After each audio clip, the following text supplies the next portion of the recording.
Hacemos un alto, nos vamos a esta hora hasta el Centro de Justicia para conocer los detalles de la formalización de los sospechosos por el robo en el aeropuerto de Santiago de agosto pasado. Ahí está Rodrigo Guerra, con quien está hablando con el abogado. Escuchemos, Rodrigo. Como si fuera droga, digamos, estuve enguinchado. Eso favorece, seguramente el puesto puede estar enterrado, favorece que no se obedezca. Habla el fiscal a esta hora, Emiliano Arias.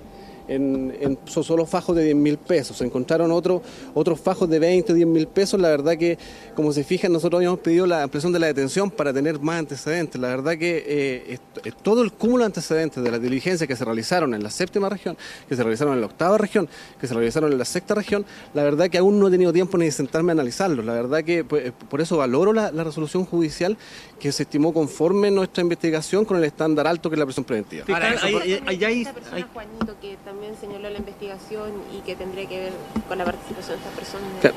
Bueno, en relación a... No, él no habría participado en el hecho, digamos, sino que en general la participación de los testigos, la verdad que no me referiré, confío en que hayan escuchado lo que está en la audiencia. Fiscal, hay 4 ya formalizados, sin embargo, en la misma audiencia se plantea que hay otras personas que en este caso estarían en Argentina, que están intensamente siendo buscados por las policías. ¿Hay diligencias todavía que se están desarrollando?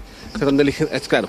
Se están realizando numerosas diligencias actualmente por OS9, hemos estado permanentemente en contacto, precisamente ahora hay que seguir trabajando con esto. La verdad que tenemos las diligencias que más nos urgen son las órdenes de detenciones que tenemos ahora. Llegamos a este hecho ya es público, son sujetos que en definitiva sí cuentan con el dinero suficiente como para salir del país incluso, y también lo pueden hacer a través de pasos no habilitados. Recordemos que el que se encuentra en el extranjero tenía una orden de detención pendiente. Ahora, fiscal, estas 4 personas serían la cabeza de esta organización. ¿Cuál es el rol que cumplían dentro de esta organización? Claro, dentro del rol es posible atribuirlo, son todos roles necesarios. O sea, por independiente que sea que el señor Moya no tenga antecedentes penales y haya facilitado el furgón Boxer, la verdad que él es indispensable, sin él no se realiza. Así que sentado eso, lo más avesado, digamos, quizá en la cabecilla son los señores Niñoles, específicamente don Alexis. ¿Ellos habrían craneado este delito? ¿Ellos habrían craneado este delito, fiscal? Sí, la verdad que los antecedentes del aeropuerto es siempre un blanco interesante. El aeropuerto es siempre un blanco interesante. Hemos aprendido, digamos, con esto, yo no obstante ser fiscal jefe hace como 10 años en esa zona, hemos aprendido de que era un blanco interesante por la cantidad de dinero que se mueve en los vuelos, digamos, para pagar a todas las mineras, por ejemplo, que se van en periodos determinados, que es posible concluirlo, es de esperar que mejoren las medidas de seguridad. Fiscal, ¿se logra el resultado de esta investigación principalmente por los bienes adquiridos y principalmente porque llamaba mucho la atención un vehículo BMW, 60 millones de pesos para una persona que era indigente? ¿Esos son los antecedentes que los llevan justamente a poder sustentar esta investigación? ¿Sabes qué? Eso es interesante, la verdad que uno la verdad que es lo llamativo, digamos, son indicios que en definitiva nos llevan a irnos hacia uno u otro lugar, favorecer una u otra línea de investigación. Acá Carabineros vio muchísima línea de investigación, si lo que nosotros concentramos precisamente es una parte de la carpeta de investigación. Precisamente, claro que llama la atención que una persona que sea indigente, según FUNASA, en definitiva aparezca adquiriendo inmuebles, 5 o 6 hectáreas, anda en un BMW X5, etcétera, etcétera. ¿Ya? Ahí están entonces las palabras. En relación a los pasos siguientes, me permiten, no se lo diré. 70 días para la investigación, fiscal, el plazo adecuado, pensando que es el denominado robo del siglo. Yo quería 4 meses, digamos, que igual pensé que iba a acceder a un plazo exiguo también 4 meses para este tipo de robo. Pero hay que ver cómo van surgiendo los antecedentes, o sea, si encuentro más, o Carabineros es posible encontrar otros autores, van a ser surgiendo antecedentes. La verdad que esto, como dijo el juez, al final está empezando. Muchas gracias. Ahí estaban las palabras entonces del fiscal Emiliano Arias, fiscal jefe de la Fiscalía Local de Pudahuel, dando cuenta justamente de estos antecedentes hasta ahora acá en el Ministerio, en el Centro de Justicia. Recordemos que finalmente quedaron formalizadas las 4 implicados por este robo, el denominado robo del ciclo, y esperamos ahora a la defensora que viene acercándose justamente para acá. Defensora, si podemos un poquito más adelante, justamente escuchamos entonces ahora las palabras de la defensora Ana María Jofre. Mi nombre es Ana María Jofre Gutiérrez de la Defensoría Penal Pública. Yo representé al señor Quintanilla, Roque Quintanilla.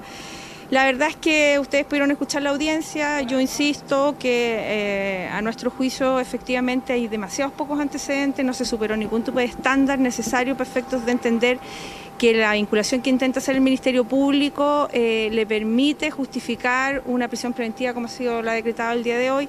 Yo no estoy conforme con la resolución que ha dictado el tribunal, porque yo insisto que los antecedentes son muy vagos, muy menores para efectos de decretar la privación de la libertad de una persona, y en ese sentido entonces voy a recurrir, voy a ejercer los recursos. Esto es básicamente porque acá se habla de vehículos y no hay pruebas finalmente si es que estas 4 personas estaban. Ustedes escucharon todas las alegaciones del Ministerio Público, de los querellantes, y se dieron cuenta que la prueba que se trajo hoy día es absolutamente indiciaria. No hay ni un testigo que describa a la persona y que diga yo vi a tal persona con tales características que fue la que cometió el delito. Y por lo tanto las resoluciones que se tomaron hoy día fueron en base a prueba indiciaria.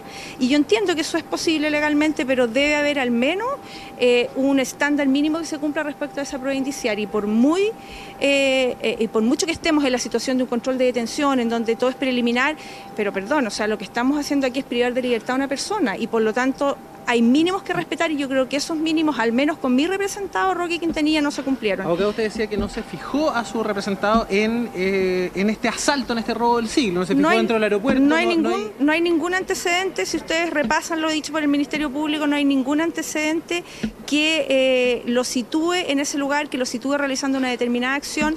Como yo lo dije en mis alegaciones, a esta persona se le está imputando la comisión directa del delito, o sea, de primera mano, y por lo tanto los antecedentes que el Ministerio Público debe traer son tendientes a acreditar eso. ¿Y qué me trae? Que existe un vehículo que parecía que era de él y que seguramente él estaba dentro porque nadie lo vio, y por lo tanto es prueba indiciaria que a mi juicio es de mala calidad. ¿Se plantea también el porte de arma de fuego?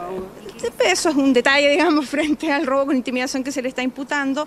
Efectivamente, él estaba en su casa, esa arma se encontró al interior de la misma, pero no hay ningún antecedente que nos permita determinar que el arma es de él. No hay ninguna prueba que nos traiga el Ministerio Público, por ejemplo, para determinar si efectivamente él tenía autorización para portar armas, de quién era esa arma. Eso es muy preliminar en lo que dice relación con el arma. ¿Pudo hablar con él usted? Sí, por supuesto. ¿Qué señala sobre ese día? No, él por cierto no reconoce el delito. Él dice que no tiene nada que ver con estos hechos, que no conoce a las personas que tenía sentadas hoy día a su lado. ¿A ninguna? A ninguna de las personas que tenía hoy día sentadas a su lado, y por lo tanto esa es la versión que yo debo tomar, y en base a esa es la versión que yo voy a defender a mi representante. Defensora, se vincula también otro nombre, el de Mario Vázquez, que habría justamente vivido con Roque Quintanilla y que también presuntamente podría estar involucrado.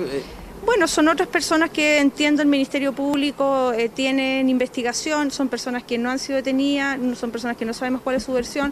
Por lo tanto, aquí lo concreto es lo que nos trae hoy día el Ministerio Público respecto a estos 4 imputados, y en específico respecto del mío, que, insisto, a mí me parece que no había insuficiencia probatoria para efectos de dejarlo privado de libertad. ¿Cómo van a seguir ustedes esta defensa? ¿Van a recurrir? Sí, por cierto, yo voy a utilizar los plazos legales para efectos de recurrir a la Corte de Apelaciones y apelar de esta prisión preventiva, que en el fondo lo que me preocupa en este momento en relación a mi representado es que él recobre su libertad, y que cualquier cosa que siga para adelante hasta llegar al juicio en donde probaremos que él no tiene participación, lo haga en libertad. Así que esa es lo que viene.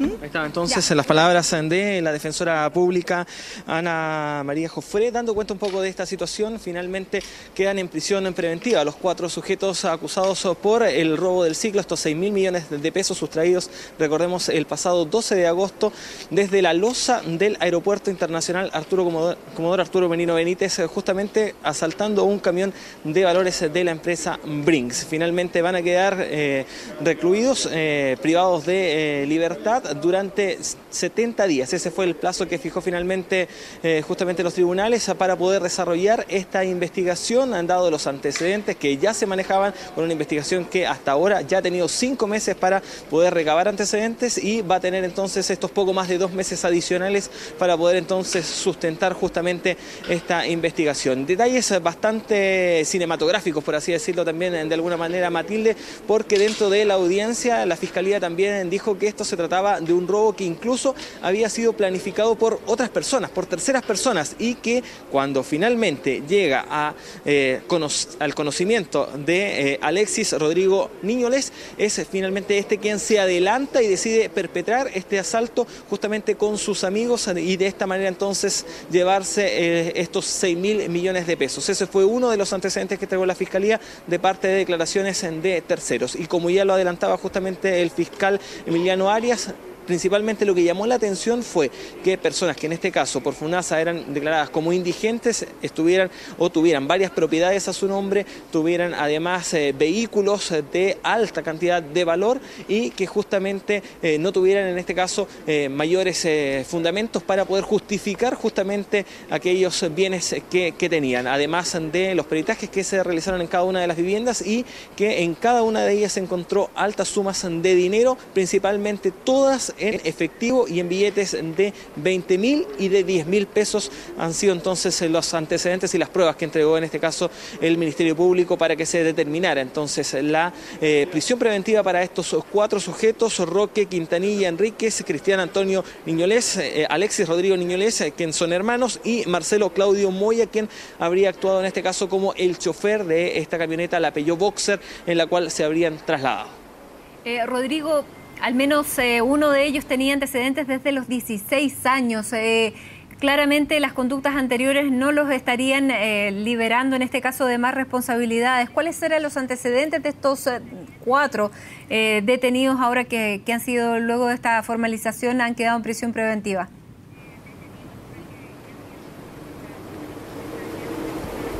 Sí, exactamente, se hablaba de que efectivamente había uno de las personas que en este caso ya fue formalizada, en específico Cristian Niñolés, quien tenía antecedentes anteriores por robo con intimidación. Esos eran los antecedentes anteriores que él tenía y que en este caso por la defensa decían que no por tener antecedentes anteriores tenían que vincularlo justamente a este millonario asalto que había ocurrido. Sin embargo, para la Fiscalía sí era un antecedente no menor que ya se tuviesen antecedentes justamente por un delito similar. Un robo con intimidación era en este caso el que tenía y era un poco la participación con el líder que se dice el cabecilla de esta banda, que era Alexis Niñolés, quien justamente es hermano justamente de Cristian. Entonces por ahí el vínculo y el nexo que habría justamente con estas 2 personas y los antecedentes anteriores que ya se tenían y que por supuesto también pesaron a la hora de que en este caso el juez tomara la determinación de dejarlos en prisión preventiva a estos 4 implicados. Ahora, el fiscal pedía 4 meses, finalmente fueron 60 días. ¿Cómo hubo algún indicio de cómo va a trabajar la Fiscalía? Porque estábamos escuchando también a la defensora pública que decía que la calidad de las pruebas no era conducente para aportar, para llevar a estas 4 personas al lugar de este crimen que se cometió en el aeropuerto de Santiago, sino que solamente por indicios que son de otra índole, que fue más bien de la utilización de dineros que no tienen cómo justificarlo, pero que no hay una relación que los ubique a ellos en el aeropuerto de Santiago la madrugada en que se produjo este robo.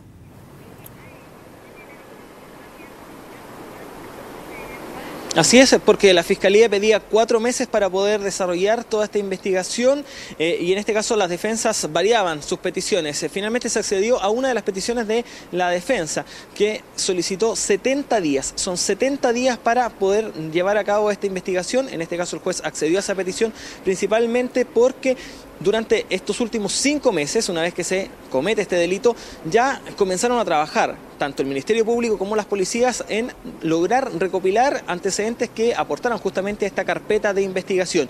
Entonces, de esta manera el juez considera que ya han pasado 5 meses de investigación y le agrega estos 70 días adicionales, es decir, poco más de 2 meses para poder recopilar nuevos antecedentes.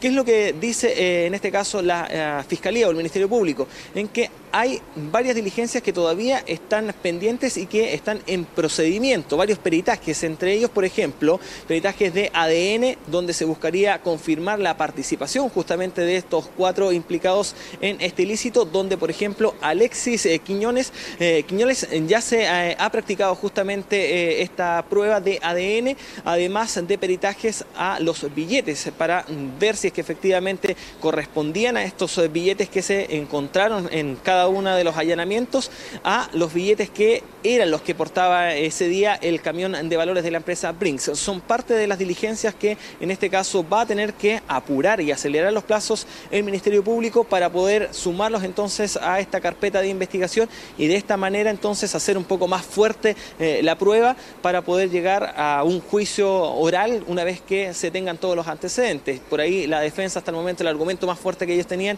era que hasta ahora solamente habían indicios y que nada podía asegurar de que eran estos 4 sujetos los que estaban participando en este denominado robo del ciclo, principalmente porque se hablaba de vehículos que se habrían trasladado en algunas direcciones, pero que nadie podía garantizar que finalmente fueran estos sujetos los que estaban en el interior de estos vehículos. Entonces por ahí justamente el Ministerio Público va a tener que esperar justamente todos estos peritajes que se deben desarrollar para poder determinar con exactitud si es que eran ellos o finalmente si es que se trataba de otras personas.